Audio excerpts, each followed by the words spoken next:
ગુજરાતીમાં વાત કરીએ છીએ એટલે ગુજરાત કહીશ અને અમે અમદાવાદમાંથી વાત કરીએ છીએ એટલે ધોમધખતા ઉનાળામાં હવે બધા પેલા કોવિડના ડેશબોર્ડ આંકડાની સાથે 41, 42, 42.8 અને 43 જેવી ગરમી અને તડકો જે બહાર છે અને કેપ શોધ્યા વગર આપણે લોકડાઉનમાં છીએ એવા સંદર્ભે આજના એપિસોડ માટે મારે ખાલી એટલું કહેવું છે કે આ પેલી બહાર જઈને ટોપી નથી પહેરવાની ને હેલ્મેટ પહેરવાના તો દિવસો જ નથી, પણ મગજના દરવાજા ખુલ્લા રાખીને મનના દરવાજા ખુલ્લા રાખીને આપણે જે રીતે આપણા ધીમા પડેલા ફોનમાં કે ધીમા પડેલા કમ્પ્યુટરને એન્ટીવાયરસ સ્કેન કરતા હોઈએ છીએ એવું આજે આપણા મન મગજને સ્કેન કરવાનું છે અને એમાં જે તે બધું ધીમું પાડવા વાળા વાયરસ ઘૂસી ગયા હોય એને દૂર કરવા માટે એન્ટીવાયરસ સોફ્ટવેર લગાડવાનું છે અને આજે અમે એન્ટીવાયરસ સોફ્ટવેર લાવ્યા છીએ જેનું નામ છે જેવી.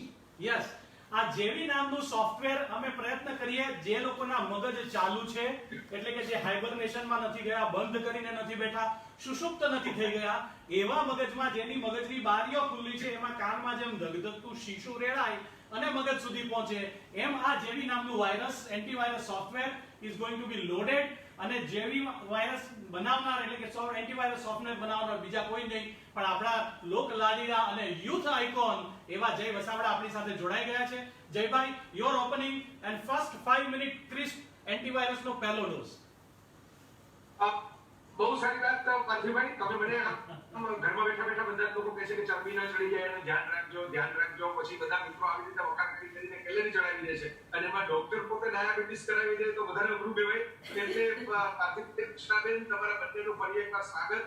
આપણે આમ મ્યુચ્યુઅલ સ્વાગત એકબીજાનું કરી શકીએ એમ છીએ કારણ કે આપણે આ ત્રીજી વખત આવી રીતે ભેગા થયા છીએ. ગુરુવાર આપણે લોકો ઘણા વાર સાંઈ બાબાના ગુરુવાર સમજીને દાળિયાના પ્રસાદ ખાતા હોય, આપણે આ વિચારોની અંદર બહુ બધા વાતો કરીએ છીએ અત્યારે. તો સૌથી વધારે પહેલી વાત તો હું તમારા બંનેનો આભાર માની લઉં કારણ કે મારા સિવાય પણ તમે લોકો કેટલા બધા લોકો સાથે સંવાદ કરીને રોજે રોજ સેવા કરી રહ્યા છો અને આ જોતા હોય એમને જાણ પણ કરી દઉં કે મારી 5 મિનિટ શરૂ થતા પહેલા યાદ રાખજો કે આજે રાત્રે 8 વાગે પાર્થિવભાઈ પાછા ઓનલાઈન ઓપીડી પણ કરશે. જે દર ગુરુવારે ઓનલાઈન ઓપીડી કરતા હોય છે એટલે ઘણા દર્દીઓને પણ પોતાની જે મૂંઝવણ હોય છે પૂછવા માટે ઘણીવાર હવે તો મને ફોન કરવા લાગ્યા છે કે આ ડોક્ટર સાહેબનો નંબર આપો, ક્લિનિકનું એડ્રેસ આપો, બરાબર. તો હવે એ લોકોને પણ ખાસ ધ્યાન દોરવાનું કે ઝૂમ ઓપીડી પાર્થિવભાઈનું અત્યારે તમે જે વેબપેજ જોઈ રહ્યા છો જેને હું શેર પણ કરતો રહું છું, ફોટોગ્રાફ્સમાં પણ હશે જ, એ વેબપેજ ઉપર તમે ઝૂમ ઓપીડી પણ જોઈન કરી શકશો. અને દર્શનાબેન, તમારો પણ ખૂબ આભાર. તમે આમ પેલા જે એન્કર જે ટીવીની અંદર એમ આપણે જોઈ શકતા હોય એવું એન્કરિંગનું કામ પણ કરી રહ્યા છો ડોક્ટરની સાથે. ડોક્ટર એન્કર અત્યારે બંને પોઝિશનની અંદર છો તો હું તમારા બંનેનો પહેલા તો ખાસ આભાર માની લઉં. પ્રણવ શ્રદ્ધાંજલિઓથી જ આપણે શરૂઆત કરી દઈએ કારણ કે આપણે ગઈકાલે ઇરફાન ખાન જેવા આંતરરાષ્ટ્રીય ખ્યાતિ પ્રાપ્ત ઉત્તમ અભિનેતા ગુમાવ્યો. આજ સવારની અંદર સમાચાર મળ્યા કે ઋષિ કપૂર હવે આપણી વચ્ચે નથી અને એમના વિશે તો આખી કપૂર કુટુંબની ઇન્ડસ્ટ્રી અને ઋષિ કપૂરનો ચાર્ટ એ તો બધાને ખબર જ છે પણ દુઃખદ કેન્સરના રોગે 2 વ્યક્તિઓના ભોગ લીધા અને કુંદનિકાબેન કાપડિયા 3 વર્ષની જે હોય આપણા ગુજરાતીના બહુ સારા સાહિત્યકાર મકરંદ દવે અને કુંદનિકા કાપડિયા બંને એક સરસ યુગલ નદીગ્રામમાંથી મકરંદભાઈ જતા રહ્યા અને નદી પણ આપણે ગુમાવે એટલે આ ત્રણેય આત્માઓને આપણે અંજલિ આપીએ. અને આમાંથી જો મારી વાત તો વિચાર કરો કે લોકોને જે બીક લાગે છે આપણે હાથ જોડીને બધા અંજલિ આપીએ અને મારે જે વાત જો અહીંથી શરૂ કરી છે આ કુદરતી રીતે બનેલી ઘટના છે, દુઃખદ ઘટના છે પણ એમાંથી સમજવાનું આપણે જો છે તો એટલું છે કે આપણે જે જીવન જીવીએ છીએ એમાં રોગ એટલે કોરોના વાયરસને કારણે જ કંઈક ડિસ્ટર્બન્સ આવે છે એવું ન માનતા.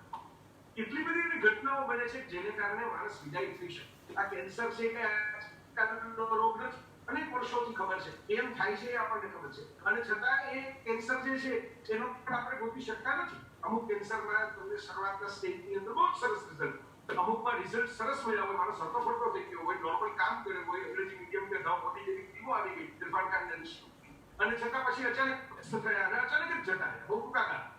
એટલે સમજવા જેવી વાત એ છે કે પહેલા તો વાયરસની જે દીવાલનો જે ડર ઘૂસી ગયો છે ને આપણમાં એ એટલે કાઢી નાખો કે બીજા કેટલા બધા રોગો આપણી આસપાસ છે જે આપણે એની સાથે આપણે જોઈએ છીએ ને. સમાચારો આપણે સ્વજનોનો પણ સાંભળતા હોઈએ છીએ, જોઈએ છીએ, સારવાર કરીએ છીએ, દોડીને મદદરૂપ થઈએ છીએ અને પણ આપણને એવી બીક નથી લાગતી કે હાય કેન્સર મારું શું બગાડી છે. આપણે જિંદગી ચાલુ જ રાખીએ છીએ કોઈ સેલિબ્રિટી જાય એટલે આપણને યાદ આવે છે કે કોરોના કાળમાં કોરોનાના કારણે ન ગયા પણ કેન્સરને કારણે કદાચ નથી આવતો. દર્શનાબેન તમે કંઈક બોલો છો કે ના, એટલા માટે કે તમારા ત્યાંથી પેલું કદાચ નેટ કનેક્શન થોડુંક બરોબર નહીં હોય ને તો તમારો અવાજ ક્યાંક વચ્ચે કપાય છે એવી પેલા લોકો કમેન્ટ કરે છે એટલે. ઓકે, તો હું નેટ કનેક્શન હવે આ ભૂતકાળના અનુભવે ડબલ નેટ કનેક્શન રાખ્યા છે. હું બીજા નેટ કનેક્શનમાં ટ્રાન્સફર થઈ જાય પણ તો કદાચ આ મીટિંગ નવે સૌથી જોઈન કરવી પડે એવું થાય. ના ના વધારી દીધો છે અવાજ એટલે વાંધો નથી. ઓકે ઓકે, એ બીજું મોબાઈલ નો હોટસ્પોટ પર રેડી જ રાખ્યું છે આજે તો, એટલે જરૂર પડે તો એનો ઉપયોગ કરી શકે. બરોબર. હવે ચલાવીએ આપણે આગળ. આવે છે અવાજ બરાબર સંભળાય છે? સરસ સરસ આવે છે. પરફેક્ટ. ઓકે, નેટ કનેક્શન બદલાવવું હોય તો મને તરત કહેજો. ના, બરાબર છે. બીજા નેટ કનેક્શન ની અંદર નીકળી જશે. હાજી. સરસ. ઓકે, આ નેટનું કૃપા જેવું છે, આ વાયરસ જેવું છે કે ક્યારે એમાં પણ વાયરસ પ્રવેશી જાય નક્કી નથી રહેતું. બરાબર, એટલે હું વાત કરતો હતો કે એ આપણે હવે મહાનુભાવો ઉભાવ્યા. કુંદરિકાબેન 93 વર્ષ એટલે ભરપૂર જિંદગી જીવીને ગયા અને આપણને ભરપૂર સાહિત્ય આપી દીધું. હવે બરાબર, તો એક ઉંમરે તો અવશ્ય કોઈ પણ વ્યક્તિ જવા એ 93 વર્ષ તો બહુ મોટી ઉંમર કહેવાય. સામાન્ય સંજોગોમાં ભારતમાં સાયન્ટિફિકલી પણ લોકો 65-70 વર્ષ પછી તૈયારીઓ કરવા લાગે એવું થતું હોય છે, કારણ કે એવરેજ એજ એવી હોય છે આપણે ત્યાં. મારો મુદ્દો એ છે કે મૃત્યુનો જે ડર લાગી ગયો છે લોકોને કે હાય કોરોના અમને મારી નાખશે, કોરોના કોઈ થેલોસની ચપટી છે કે પૃથ્વીની અડધી વસ્તી સાફ કરી નાખશે. તો ખાસ મારે આ વાત તમારા માધ્યમે પાર્થિવભાઈના દર્શનાબેનના માધ્યમે મૂકવી છે કે એ શક્ય જ નથી. કોરોના વાયરસ છે, રોજ નવા નવા ખેલ બતાવે છે, નવી નવી જગ્યાઓએ નવી નવી રીતે પહોંચે છે. એના અલગ અલગ ક્યાંક એલ સ્ટ્રીમની વાત આવે છે અને ક્યાંક એમ સ્ટ્રીમની વાત આવે છે. એવા દસેક પ્રકારો છે, બધી વાત સાચી, મ્યુટેશન છે, બધું જ સાચું. પણ એટલી વાત પણ સાચી કે તમે ટોટલ વસ્તીના પ્રમાણમાં આપણે જે આંકડાવાળી ટકાવારી પણ સાંભળીએ છીએ ને, એ તો પોઝિટિવ કેસ નોંધાયા હોય એની સામે ડેથ રેશિયો આવે છે. ટોટલ વસ્તીના પ્રમાણમાં એનો ડેથ રેશિયો પોઈન્ટ્સમાં છે, પોઈન્ટ્સમાં. પૂર્ણાંકમાં, કારણ કે દુનિયાની વસ્તી તો 7 અબજથી ઉપર છે અને હજી કોરોનાને કારણે એટલા અવસાન અત્યારે થયા નથી. થઈ શકે એવી સંભાવનાઓ ટાળવા માટેની તમામ સંસ્થાઓ છે, દુનિયાભરની સરકારો પણ લઈ રહી છે, ડોક્ટરો પણ આપણને કહી રહ્યા છે. હવે કોઈ એવી માહિતી નથી જે તમારા માટે નવી હોય. માસ્ક પહેરો, સાબુથી સેનિટાઈઝરથી હાથ સાફ કરતા રહો, ચહેરા ઉપર હાથ બહુ લગાડ્યા ન કરો. મેં ગઈકાલે તારી બુધવારની કોલમમાં આખો વિષય જે લીધેલો કે માણસને શા માટે બંધ થાય છે કે ચહેરા ઉપર જ હાથ લગાડ્યા કરવાનું, બસ નાકરી પૂછવાનું અથવા તો માથું ફેંકવાનું અથવા તો છેલ્લે આમ બેઠા રહેવાનું, વિચાર મુદ્રા જે આપણે કહીએ છીએ. બરોબર, તો એ છે આપણા જેનેટિક વાયરિંગમાં છે, એટલે રાતોરાત તો આપણાથી જશે નહીં એવું લેખમાં પણ સિદ્ધ કરેલું. પણ એની સાથે એ પણ છે કે અત્યારે થોડી સાવધાનીની જરૂર છે. જેમ આપણે ફ્રેક્ચર થયું હોય ને કેમ આપણે પ્લાસ્ટરની જરૂર પડે. આપણે થયું હોય ત્યારે બુજાય એટલે નથી જતા કે પ્લાસ્ટર પડે. અરે આપણે માનીએ છીએ કે આપણે 3 મહિના છે, પછી ફિઝિયોથેરાપી કરશું એટલે હાથ આપણો ચાલતો થઈ જશે, હાથ પગ આપણો દોડતો થઈ જશે. એટલે કોઈ ફ્રેક્ચર થાય ત્યારે લોકો ઘણા વાર તો યુવાન મિત્રોમાં પેલા સ્કેચ પેનને સહી કરી દે, પ્લાસ્ટર ઉપર રંગબેરંગી ડ્રોઈંગ કરી જાય. બરાબર, કારણ કે એમને ખબર છે કે આ કોઈ આપણો ભાઈબંધ આવી જ જવાનું, આ પાછું આ જ આવવાનું છે, આ જ હાથ ચાલુ કરવાનો છે, આ જ પગ ચાલુ કરવાનો છે. તો ત્યારે આપણને 3 મહિના કોકનો ટેકો લેવો પડે અથવા તો જોડીમાં હાથ રાખવો પડે. બરાબર, એટલે ફ્રેક્ચરમાં 3 મહિના હોય, કોરોનામાં 1 વર્ષ થશે. આમ માની લેવાનું. આપણે સાવચેતી રાખવાની છે, પ્રિકોશન રાખવાના છે, ફાટી પડવાનું નથી, ડરી જવાનું નથી, ગુંજાઈ જવાનું. આ મુદ્દે એક સાયન્ટિફિક માહિતી અહીં આપવા માંગીશ. જયભાઈની વાત ખૂબ જ સાચી છે. કોરોનાથી સંક્રમિત થતા વ્યક્તિઓ અને એમાંથી થતી જે મૃત્યુ છે એ દર બાકી બધા રોગોની સરખામણીમાં ખૂબ જ નીચો છે. જેવા કે હૃદય રોગ, જેવા કે ડાયાબિટીસ, જેવા કે ઓબેસિટી, જેવા કે કેન્સર, જેવા કે ફેફસાના રોગો એટલે કે ટ્યુબરક્યુલોસિસ, સીઓપીડી. એટલે એ આંકડાઓ જોઈએ ને તો એની સામે તો આ ખુદ્દા જેવું છે. આમિર ખાનનો એક સરસ મજાનો ડાયલોગ હતો પીકે નામના પિક્ચરમાં. એક ધર્મગુરુને કહી રહ્યા હતા કે इतना आपका पिद्दू जितना गांव है और ये छोटा सा ग्रह है वो पूरा ये गोला पूरे पृथ्वी नक्षत्र में ब्रह्मांड में इतने सारे गोलों की क्या रक्षा करेगा. एनी सामने આપણે ઊંધું કહે છે કે इतना पिद्दू सा वायरस इतने छोटे से लोगों को असर करने वाला पूरे विश्व के इतने व्यक्तियों को कहां मार डालेगा. नहीं થાય. વાત ખૂબ જ સાચી છે. ડરને ભગાડવાની પણ ખૂબ જરૂર છે. જયભાઈ, મારે ગાયનેકોલોજીસ્ટ તરીકે એવું પણ કહેવું છે કે આપણે વિકસિત દેશો, ડેવલપ કન્ટ્રી અને ઇન્ડિયા અને આવી બધી વાતો કરીએ ને તો હું ગાયનેકોલોજીસ્ટ તરીકે એવું કહું ને કે 1 લાખ જીવિત જન્મ થાય ને નવજાત શિશુ આવે ત્યારે વિકસિત દેશોમાં 2 થી 4 માતાના મૃત્યુ થાય છે, જેને મેટર્નલ મોર્ટાલિટી કહેવાય. એ 2 થી 4 ની સામે ભારત દેશમાં જ્યારે 1 લાખ જીવિત જન્મ થાય છે, ત્યારે અંદાજિત 392 થી 450 માતાઓ મરે છે. અને ગ્રામ્ય વિસ્તારોમાં કે રાજસ્થાન જેવા કેટલાક સ્ટેટમાં તો આ આંકડો 1 લાખ જીવિત જન્મે 600-700 સુધી પહોંચેલો છે. આપણને આ બધી કોઈ દિવસ ચિંતા નથી કોરોના આવ્યો ત્યાં સુધી. એટલે આ એક એન્ટીવાયરસ જો મૂકીશું ને તો આવા બહુ બધા સ્કેનિંગમાં આપણી સંવેદનશીલતા અને જવાબદારી વધી જશે. નવજાત શિશુ મૃત્યુ દર પણ આવો જ ઊંચો છે. એની સામે આપણે જે આંકડા કહ્યા ને 1,06,000, એ તો કોરોનાથી સંક્રમિત થયેલા લોકોની વસ્તી પ્રમાણે છે. લાખની વસ્તીમાં ફક્ત 600 ને અડે, એમાંથી 80% તો પેલા ગાંડિયા રોકેટની જેમ ફરે, અને બાકીના જે 20% છે એમાંથી પણ 15-16% રિકવર થઈને 3 થી 4% જાય. એટલે 600 ના 4% ગણીએ તો 24. એટલે 1 લાખમાંથી જો 24 ને અસર થતી હોય ને તો એને કશું ગણવાનું ના હોય, એનાથી ડરવાનું ના હોય. પણ એને સંક્રમિત નહીં થવા દેવા માટે, બીજાની ઉપર એ છાંટા ન ઉડી જાય, આપણું ગાંડિયું રોકેટ બીજાના ઘરમાં સળગાવી ન જાય, એના માટે ઘરમાં રહેવાની જે સૂચનાઓ છે, જે પાલન કરવાનું છે, સોશિયલ ડિસ્ટન્સિંગ, એ તો રાખવું જ પડે. અને એટલું તો એન્ટીવાયરલ સોફ્ટવેર આપણા બધાના મગજમાં ઉતારવું જ પડે. આગળ જયભાઈ એવું લોકો કહેતા હોય છે કે પેલું ફ્રી ટ્રાયલ વાળું એન્ટીવાયરસ વાપરવું અને લાયસન્સ વગર એવી થોડી મજા કરાવજો. આપણી વાત એટલા માટે હું તો કહું છું કે આપણે દુનિયાની તો વાત બાજુએ રાખીએ, ભારતની અંદર જો જ્યાં લોકો જવાબદારીપૂર્વક થોડું વર્તે છે અથવા તો પ્રશાસન થોડા ઝડપથી પગલા લઈ લીધા છે, ત્યાં તમે વિચાર કરો, દાખલા તરીકે કેરળની અંદર શરૂઆતમાં કેસ બહુ હતો, અને કારણ કે વિદેશમાંથી ત્યાં કનેક્ટેડ લોકો પણ ખરા, પણ પછી કેરળે પણ કોરોનાને આમ જુઓ તો લોકડાઉન કરી દીધો, અને કેરળની અંદર પ્રમાણમાં ખાસી નિયંત્રિત પરિસ્થિતિ થઈ ગઈ. ઓડિશાની અંદર પણ એટલી જ સરસ રીતે, છત્તીસગઢની અંદર એટલી જ સરસ રીતે, અને એ બધા રાજ્યો તો ઠીક છે, સિક્કિમની અંદર તો ઝીરો, સિક્કિમમાં છે જ નહીં. આપણા ભારતની અંદર જ એવા રાજ્યો છે કે જે કોરોનાની સામે સફળતાપૂર્વક મુકાબલો કરી શકે. બરાબર, તો થોડું ઘણું સ્વયં શિસ્તનું પાલન આપણે કરીએ ને તો આ વાયરસ ફેલાતો એટલો નથી, મારતો પણ નથી. ફેલાય છે એની જે બીક છે લોકોને, એ એટલા માટે છે કે જે લોકોને છે એ સ્વયં શિસ્તનું પાલન નથી, એ જાણતા નથી, અને અજાણતા જ બીજા લોકોના સંપર્કમાં આવી જાય છે. અને સંપર્કમાં આવી જાય છે, ક્યારેક એમનો વાંક નથી હોતો, એમને ખબર જ નથી હોતી, કારણ કે કોરોના અમુક વખતે કોઈ લક્ષણ જ બતાવતો નથી, પણ સામાન્ય લક્ષણો બતાવતા હોય ત્યારે માસ્ક પહેરવા, હોમ ક્વોરન્ટાઇન થવું, લોકોના સંપર્કમાં ન આવવું, સતત આપણે હાઇજીનની કાળજી રાખવી, અને 14-15 દિવસ માટે જરૂર પડે તો સરકારી સહાય લઈને પણ હોસ્પિટલની અંદર દાખલ થઈ જવું. આ સાવચેતીઓ આપણે રાખતા નથી, એટલે એને કારણે કેટલીક મુશ્કેલીઓ થાય છે.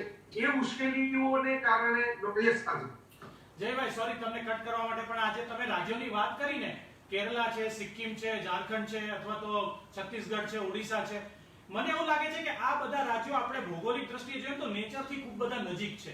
They are respecting nature. અને સિક્કિમ તો ચાઇનાની પણ નજીક છે, ત્યાં ઠંડી છે, કેરલામાં ભેજ છે, છતાં પણ ત્યાં કંટ્રોલ કરી શકે છે. કદાચ એનું કારણ હું એવું લાગુ છું કે એમના મગજ ખુલ્લા છે, સરકારની સૂચનાઓમાં એ બધા એન્ટીવાયરસ લોડ કરવા માટે ત્યાં તત્પર રહેલા છે. અને બીજી એક, અમે ઘણી વખત ડોક્ટરો હસતા વાત કરીએ, ઘણા કહે કે સાહેબ મને માથાનો દુખાવો છે, મારે સીટી સ્કેન કરાવવો છે મગજનો, તો અમે ઘણી વખત કહીએ કે બેટા ના કરાવીશ, લોકોને ખબર પડી જશે અંદર ન્યુમોક્રેનિયમ છે, એટલે કે મગજ નથી, ફક્ત હવા ભરેલી છે. હવે હવા ભરાઈ જવી એના બે મતલબ હોય છે, એક મગજ ન હોવું એટલે હવા હોવી, અને આપણા ઘણા બધા લોકો હવામાં હોય છે કે મને તો કશું થતું જ નથી, મને કઈ થવાનું જ નથી. અને હું તો ઘણું બધું વાંચું છું, મારા કાકા મામા દાદા ફલાણાએ આમ કહ્યું અને આ આમ છે એટલે મને કઈ થશે નહીં, એવા હવાવાળા લોકોને માટે પણ એક એન્ટીવાયરસ તમારે લોડ કરવું પડશે. સોરી, હા, હવે આ કાપા બધા જી એટલે બસ વાત આ હતી કે બાજુભાઈ બહુ સરસ રીતે મૂકી કે થોડું ઘણું આપણે શિક્ષણનું પણ ધોરણ આપણે સુધારવું પડે. શિક્ષણનું ધોરણ એટલે પેલા માર્ક્સ કેટલા આવે છે એ નહીં, પણ આપણે આપણું વર્તન કેવું રાખીએ છીએ એના આધારે આપણી શિક્ષા નક્કી થાય, આપણા સંસ્કાર નક્કી થાય, અને આપણી પોતાની વાણી વર્તનના આધારે, વિવેકના આધારે. આપણે ત્યાં વિવેક નામનો એક સરસ શબ્દ છે, લોકો એવું માને છે કે સોરી ને એક્સક્યુઝ મી કહીએ એટલે આપણે વિવેકી ના, અથવા તો હાથ જોડીને વાત કરીએ તો વિવેકી ના. આ વિવેકની વાત નથી. સંસ્કૃતમાં વિવેક શબ્દ જે કહેવામાં આવ્યો છે, વિવેક એટલે સારા સારું ભાન, ક્યારે ક્યાં શું બોલવું, ક્યારે મૌન રહેવું, ક્યારે નીકળી જવું, ક્યારે ન બહાર નીકળવું, ક્યારે બહાર જઈને કોઈને મદદ કરવી.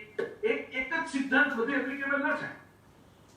ક્યારેક સુદર્શન ચક્ર ભરી સભામાં શિશુપાલ સામે ચલાવી દે એટલે કે રોજ સવારે ઉઠીને ઘરમાં સુદર્શન ન ફેરવાના. એટલે આ જે વિવેક છે આ છે. રામના હાથમાં ધનુષ્માન હોય એટલે રામ કઈ અયોધ્યાની અંદર રોજ સવારે ઉઠીને પ્રેક્ટિસ ન કરતા હોય એમના જરૂર. આ કે આપણા બહુ નથી, આપણા સંસ્કૃતના શંકરાચાર્યની જયંતિ હમણાં જ ગઈ, પરશુરામની જયંતિ હમણાં જ ગઈ.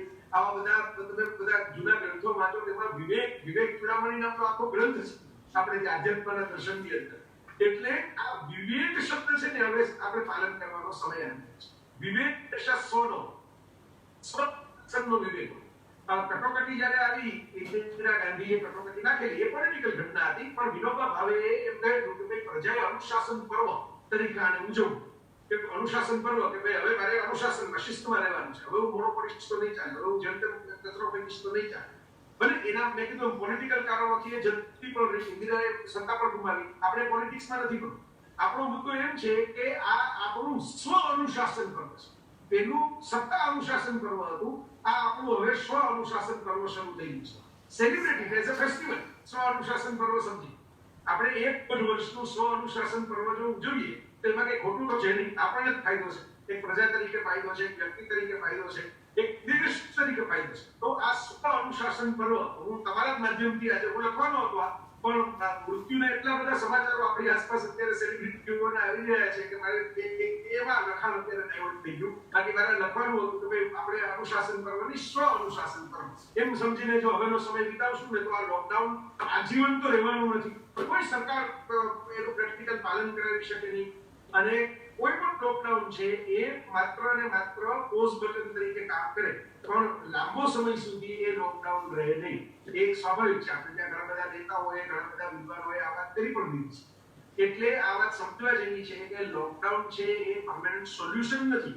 એ સ્પ્રેડ ઘટાડવા માટે આપણે એને સ્લો ડાઉન કરીએ છીએ, ધીમું કરીએ છીએ કોરોનાના ફેલાવ. પણ એક કોરોના વાયરસ, એક નંગ, એક ક્યાંક કોઈ ખૂણામાં પડ્યો હોય તો જે ક્ષણે તમે તાળું ખોલશો, બરાબર, તમે માની લો કે 3 જૂને ખોલો, 3 જુલાઈએ ખોલો, 3 ઓગસ્ટે ખોલો, 3 સપ્ટેમ્બરે ખોલો, એ એક તો પાછો બહાર ખોલવાનો જ છે.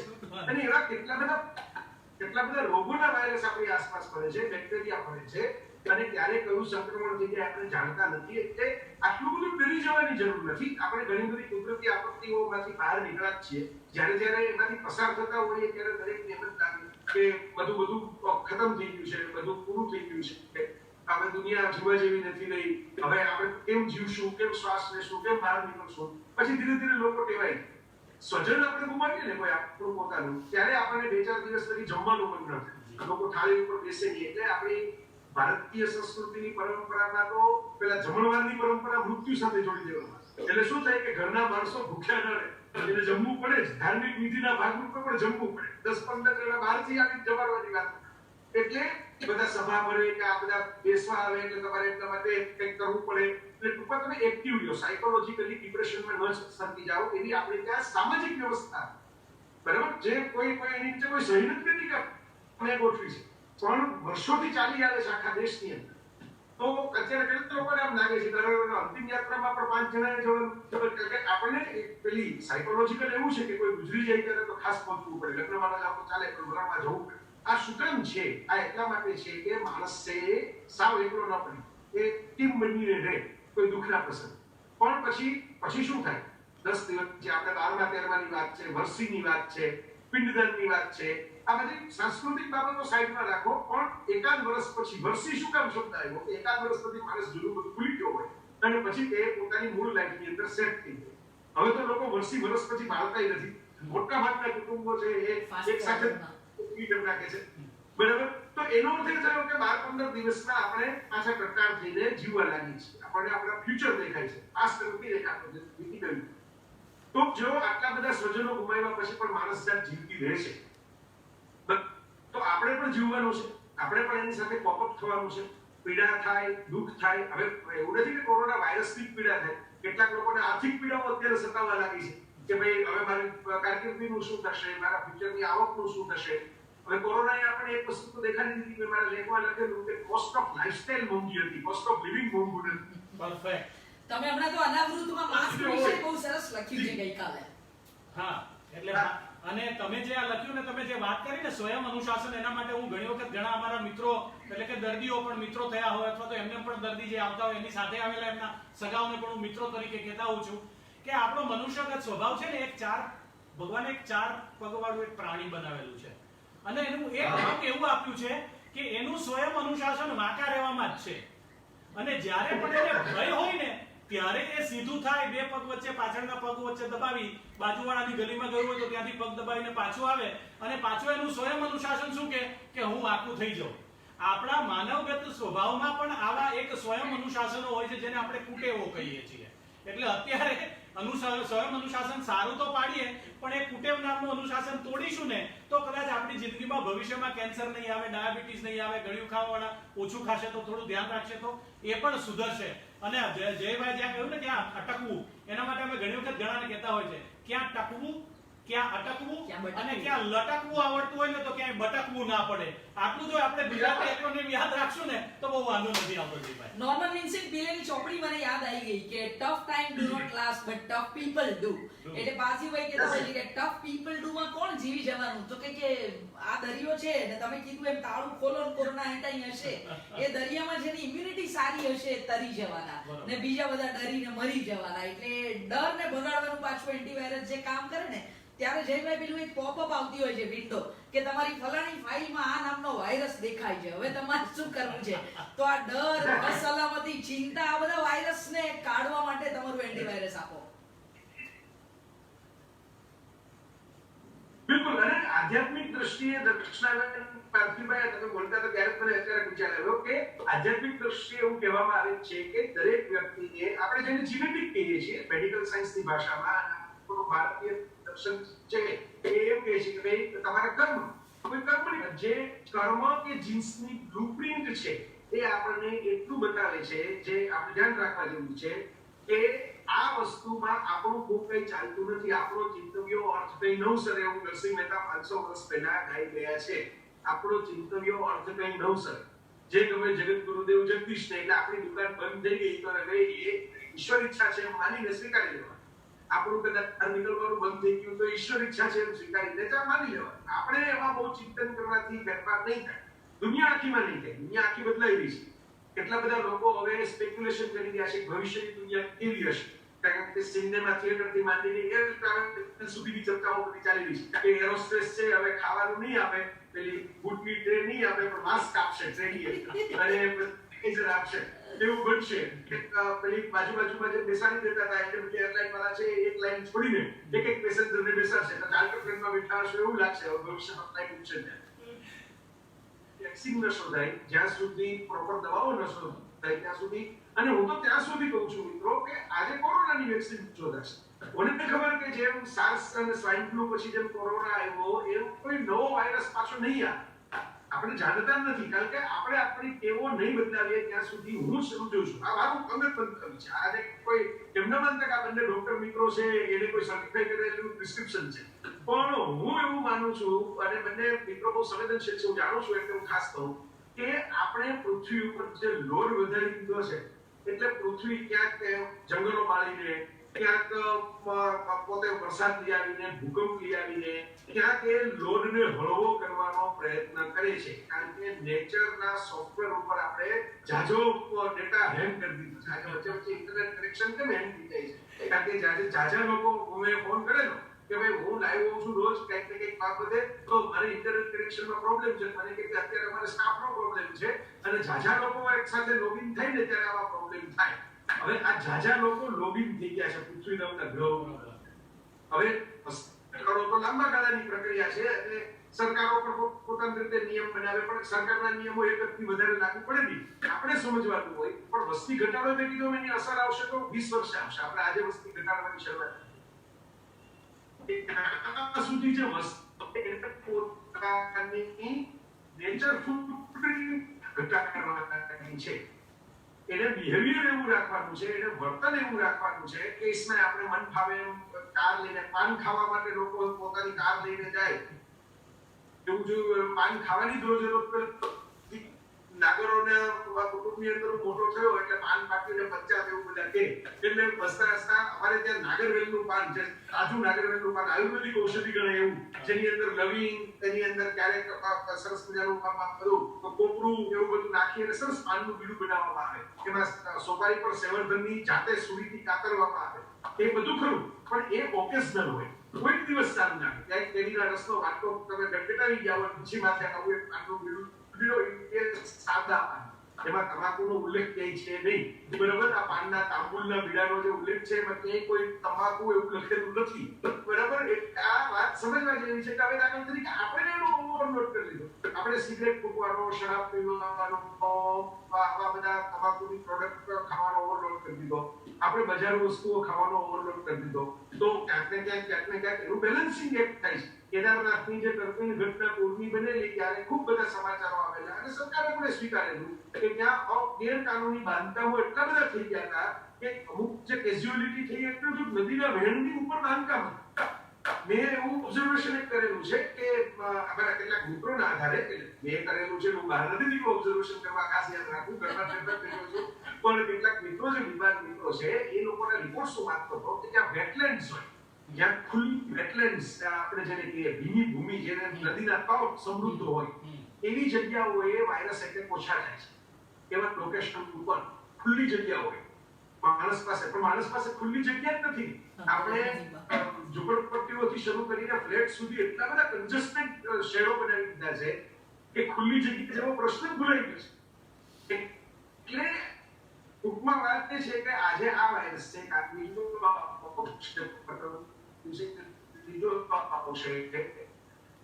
જો આપણે કુદરતને રસ દુનિયા ટકાવી રાખવામાં, એટલે બાળકો પેદા કરે છે નવા નવા. કેટલા દર્શનાબેનને પૂછો, ગાયનેકોલોજીસ્ટ તરીકે કેટલી પ્રસૂતિઓના સમાચાર હજી અમને આ કાળમાં પણ મળતા હશે. રવિન્દ્રનાથ ટાગોરે સરસ કીધું છે ને જયભાઈ કે પ્રત્યેક નવું અવતરતું શિશુ એ સૂચવે છે કે હજુ ભગવાન માણસ જાતથી થાક્યો નથી. બિલકુલ સાચી વાત, બિલકુલ સાચી વાત. અને હું સ્વીકારું પણ છું. અને કેટલા આપણે સેલિબ્રિટીઓના ડેથ મેં કીધું ન્યૂઝમાં આવે, પણ બાળકોના જન્મો કઈ રોજ ન્યૂઝમાં નથી દેખાતા. આપણે કોરોનાનો સ્કોર આપી ગયો છે હવે ન્યૂઝની અંદર, દરેક ન્યૂઝ ચેનલમાં કોરોના સ્કોર બતાવે છે, બરાબર. પણ ચાઇલ્ડ બર્થ કોરોના સ્કોર આપણે જોઈએ છીએ, આટલા પોઝિટિવ થઈ ગયા, આટલાના ડેથ થઈ ગયા, બરાબર. પણ ચાઇલ્ડ બર્થના સ્કોર અત્યારે નથી આવતા. બાકી કુદરત જેટલા છીનવી લે છે એટલા આપી પણ દે છે. જે જીવ જાય છે એની સામે નવા જીવ આપે પણ છે. તો આપણે વધુ જીવ ન જાય એની 100% સાવચેતી રાખે, પણ એની સાથે એવું ના માની લે કે દુનિયાનો અંત છે, પૃથ્વીનો પ્રલય છે, હવે શું થવાનું, આ માથે કપાળે હાથ મૂકીને બેસી જાય એવું નહીં. ધીરે ધીરે બેઠા થવાનું છે, ધીરે ધીરે ઊભા થવાનું છે, આપણી આદતો બદલાવાની છે.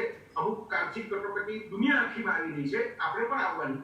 આપણે ઓલરેડી પણ થોડીક આર્થિક પરિસ્થિતિની મુશ્કેલીમાંથી પસાર થતા હતા, પણ બેકારીનો દર વસ્તીના પ્રમાણમાં આપણી પાસે તો હોય જ, કારણ કે જગ્યાઓ જ નથી. આપણે સમજી લેવાનું, બધા લોકો સરકારી નોકરી કરવી પડે, સરકારી નોકરી છે જ ક્યાં કે જે આટલી બધી વસ્તીને પોષી શકે. એટલે ક્યાંક ક્યાંક એ અનુભવમાંથી હવે પસાર થવાનું છે. તો એક શબ્દ આપું છું આપ બધાના માધ્યમે, જે અલગ અલગ થેરેપીમાં આ દવા ચાલે કે નહીં, પેલી દવા ચાલે કે નહીં, એના રિસર્ચ અત્યારે થઈ રહ્યા છે, અને રોજ સવારે એક દવાનું નામ આપણે અખબારોમાં વાંચી રહ્યા છીએ. તો હું એમ કહું છું કે કરકસર નામની દવા પણ હવે ચલાવવાની છે. કરકસર, કારણ કે આપણી આવક ઘટવાની છે બધાની. આપણી શબ્દ બોલું છું, તમારી એમ નથી બોલું, આપણી આવક ઘટવાની છે. મેં તો સ્વીકારી લીધું છે, કારણ કે મારી તો આવક છે બહાર નીકળવા ઉપર હતી, હવે બહાર નીકળવાનું બંધ થાય છે. અને અત્યારે તો પુસ્તકોની ડિલિવરી પણ બંધ છે કે એ આવક પર કઈ લખવાની કોઈ પેલી થાય. પણ મેં સ્વીકારી લીધું છે કે કઈ વાંધો, આપણે વાત કરીએ જીવવાની ખર્ચ એટલો બધો વધારે નથી, જીવવાનો ખર્ચ એટલો મોંઘો નથી. જેમને મધ્યમ વર્ગનું કુટુંબ હોય, એની પાસે થોડી ઘણી બચત હોય, એમાંથી આસાનીથી એકાદ વર્ષનું રાશન પોતે કાઢી શકે છે, બીજાને પણ આપી શકે છે. ખર્ચ છે એ એટલો મોંઘો નથી પડતો. હા, દેખાડાનો ખર્ચ બહુ મોંઘો પડે છે. મારે શૂઝ તો આ જ બ્રાન્ડના હોવા જોઈએ, મારે આ સૂટ સીવડાવીને જ જવું છે, લગ્નમાં તો આ જ સાડી પહેરવાની હોય, બરાબર. અત્યારે આ ચિંતામાંથી આપણે મુક્ત થઈ ગયા છીએ. ઘરે આવે તો એને કંઈક 2 ચાના કપ આપવા પડે, એ વધારાનું દૂધ લેવું પડે એમ નથી કે ઘરે જ આવવાનું નથી વધારાનું, બરાબર. તમારે ઘરે આવે તો કહી દેવાનું છે કે ભાઈ અત્યારે ના આવતા, આપણે ફોન પર વાત કરી લઈએ, વિડીયો કોન્ફરન્સિંગ કરી લઈએ, બરાબર. એટલે આ બધા ખર્ચ, ઇન્ટરનેટ તો અત્યારે ઓલરેડી પહેલેથી ફ્રી હતું, કોરોના આવ્યું પહેલેથી ઇન્ટરનેટ આપણી વચ્ચે ફ્રી છે, એટલે તો આટલા બધા લોડ આવે છે ઇન્ટરનેટ ઉપર. તો માની લો કે તમે ડિજિટલ દુનિયામાં જાઓ તો ડિજિટલ દુનિયા એટલી મોંઘી અત્યારે છે નહીં. એટલે થોડો સમય આ કરકસર, થોડો સમય આપણે જીવવામાં કટિંગ ચેક કરવાનું કાગળ લઈને કે આપણી આવકમાં ઘટાડો થશે, વધારે આવક મેળવવાના ચાન્સ ઓછા હોય, તો આપણે હવે કેવી રીતે કઈ બાબતોમાં આપણે ખર્ચ ઘટાડી શકશું, શું એવું હશે કે જે આપણે બંધ કરી દઈશું. હવે દાખલા તરીકે મારું પોતાની વાત કરું અંગત રીતે, તો પાર્થિવભાઈ છે, મને શોખ છે વાંચવાનો ને એવો, તો મારે મેગેઝિનો કેટલા બધા આવતા જેના અમુક તમે લવાજમ ભરેલા હોય અને અમુક મને બુક સ્ટોર વાળા મિત્રો મને મોકલાવી દે. દર શનિવારે મારે ત્યાં ખાપો આવી જાય. હવે બધા મેગેઝિનો ડિજિટલ આવવા લાગ્યા. મેગેઝિનોની પ્રિન્ટ કોપી છપાતી જ અત્યારે બંધ થઈ ગઈ છે, તમામ મેગેઝિનો વર્લ્ડ ઓવર.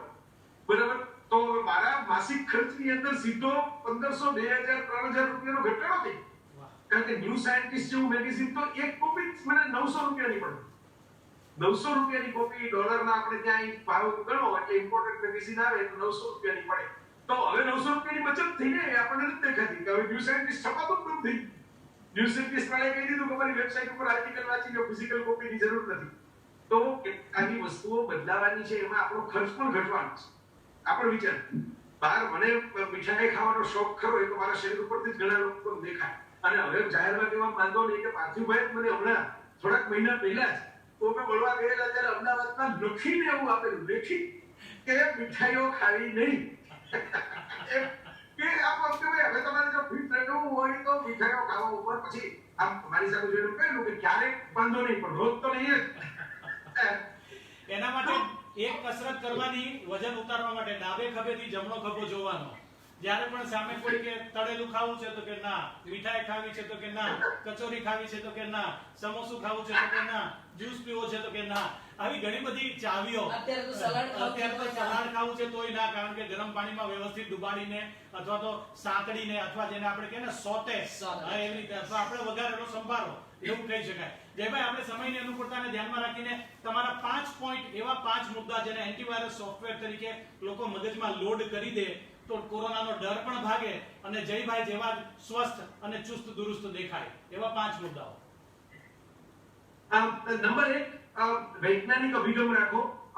દરેક પ્રકારની જે અફવાઓ છે, ફેક ન્યૂઝ છે, જાતભાતના દાવાઓ છે, આમાં પડવાને બદલે આ બધું જ લોંગ ટર્મ છે. શરીર લોંગ ટર્મ પ્રોસેસમાં કામ કરે છે. થેરેપી કોઈ પણ પ્રકારની હોય લોંગ ટર્મ પ્રોસેસમાં કામ કરે છે. ઓવરનાઇટ તમને કાંઈ એવું નહીં થાય કે આ તેલ લગાડી લીધું કે આજે આ ખાઈ લીધું એટલે હવે તમે કોરોનાથી ખુશ થઈ ગયા, એવું ના માનતા. નંબર 1, વૈજ્ઞાનિક અભિગમ રાખો.